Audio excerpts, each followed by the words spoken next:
They say the earth never forgets. Every step we take leaves a mark, even when we think no one sees. The trees may fall silent, the winds may rest, but Allah, the spirit of the earth, listens. She listens when we plant, she listens when we curse. And when we spill innocent blood upon her soil, she remembers. This story begins long ago in the red earth valleys of Umunneora, a powerful Igbo kingdom surrounded by rivers and sacred forests. Its people were proud farmers, worshippers of the earth, keepers of yam, and children of Allah herself. But pride, they say, can make even the earth turn her face away.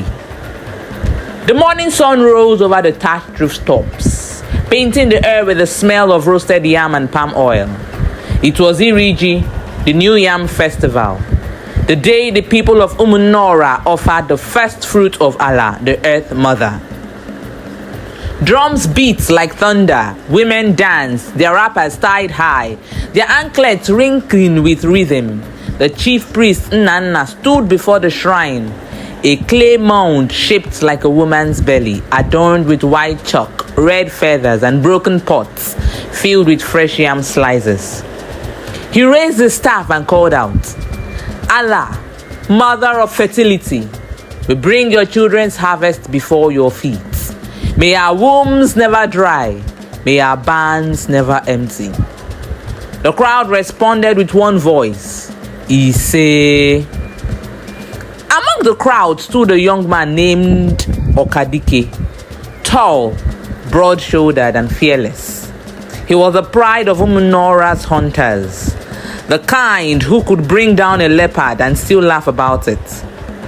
Beside him, his best friend Chisom, quieter but sharp-eyed, whispered, "You know, Okadike, if you keep staring at the chief's daughter like that, the gods might think you are praying to her instead of Allah." Okadike chuckled. Maybe Allah will understand. The girl herself is made of the earth's finest clay. The girl's name was Adanna, daughter of Chief Okori, a beauty whose presence drew whispers even from women. Her laughter was like water over smooth stones, and her heart, though noble, was curious. Too curious.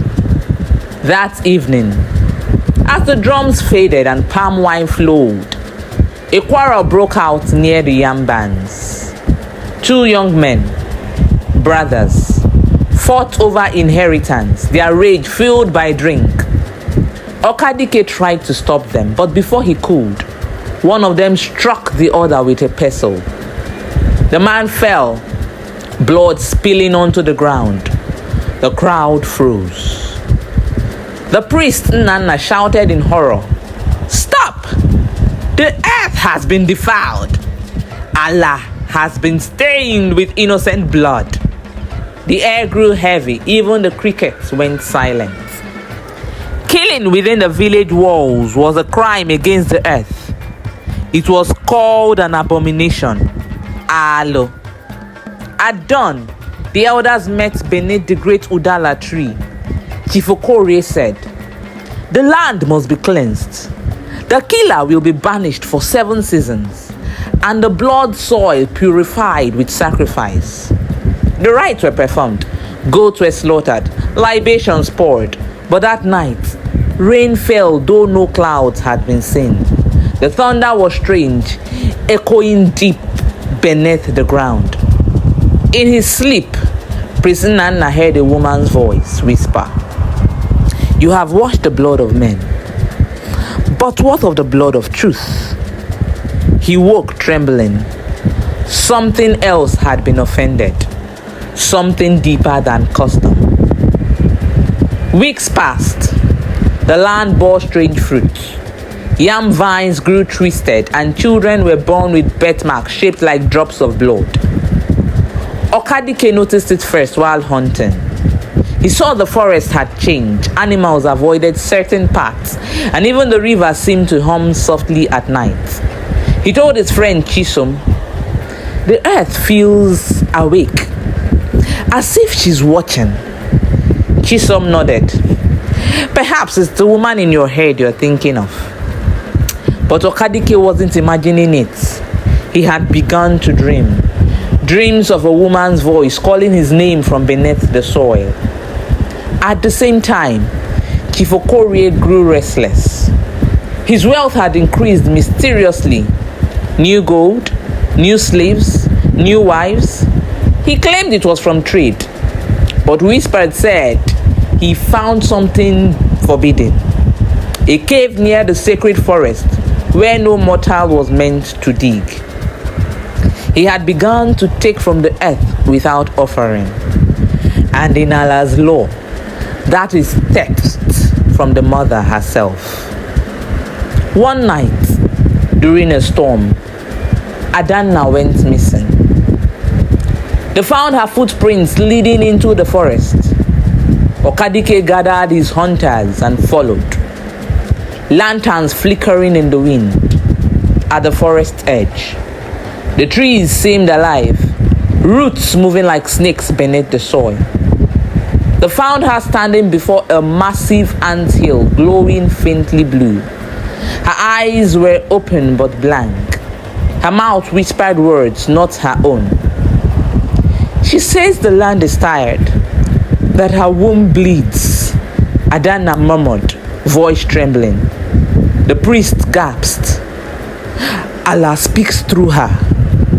The earth shook. The anthill cracked open, releasing a faint green light, and from its depths a voice, soft, sorrowful, eternal, echoed. Men take, but they do not give. They bury lies, not truth. The blood you spilled was not the first.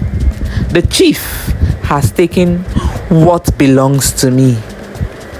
The forest wind screamed, scattering leaves like tears. Then the light vanished. Adanna collapsed. The rain began again, though the sky was clear. By the next moon, the village began to crumble. Crops refused to grow. Rivers turned brown. Women miscarried. Men fell sick from no clear cause. Priest Nana confessed before the council. Allah is angry. The chief dug into her sacred forest. He took the earth's treasure and sold them. Until he returns what was stolen, the curse would not lift. Chief Okorie shouted, "Lies! The priest wants my downfall. I built this village. I owe no spirit my wealth." But that night, his youngest son vanished, swallowed by the same earth he denied. When the full moon rose again, Okadike dreamt of Adanna standing by the river, her hair floating like smoke. He followed the dream and found her there, awake, trembling, staring into the water. "She called me again," she said softly. "She wants me to show you." They walked into the sacred forest to the forbidden cave. The ground hummed beneath their feet, warm as blood. Inside, the walls were lined with gold dust and ancient carvings of a woman holding a calabash. At the center lay a cracked clay bowl, glowing faintly red. "This is the womb of Allah," Adanna whispered. "Your chief, my father, broke it." The earth shook violently, dust fell like rain, and then Allah appeared. From the cracked soil rose a figure, tall, radiant, and terrible in beauty. Her skin shimmered like wet clay, her eyes deep as caves, her voice both thunder and lullaby. "You have wounded me," Allah said, her gaze fixed on them both. "You take from me without gratitude. You spill blood upon my face and call it strength. Yet, even now, I do not destroy you because you are mine." Okadike fell to his knees. "Great Mother, forgive us." "Forgiveness is not given," Allah said. "It is earned. Return what was stolen. Cleanse the lies from your lips. Only then will the land breathe again." Then she looked at Adanna. "Child of truth, You carry my mark. You will judge your father's heart. Before they could speak, the light vanished and Allah was gone. Adanna returned to the village with Okadike and told her father everything. At first, he raged. Then the next morning, they found his yam barn collapsed. The ground had swallowed every tuber whole. He fell to his knees crying, Allah, I have sinned. He gathered his wealth and returned every piece of gold, every trinket taken from the sacred forest. Then he went alone into the forest, never to be seen again. 3 days later, the rains returned, gentle, cleansing, endless. The rivers ran clear. The women conceived. The earth smiled again. And in the forest where Allah appeared, new yam vines began to grow, shaped like spirals, their leaves glowing faintly at night. Years later, children played by that forest, calling it Anenso, the holy ground. Priests said Allah's spirit rested there, still watching, waiting. And whenever thunder rolled without rain, the elders whispered, someone has offended the earth again. Because Allah never forgets. She may forgive, but she never forgets.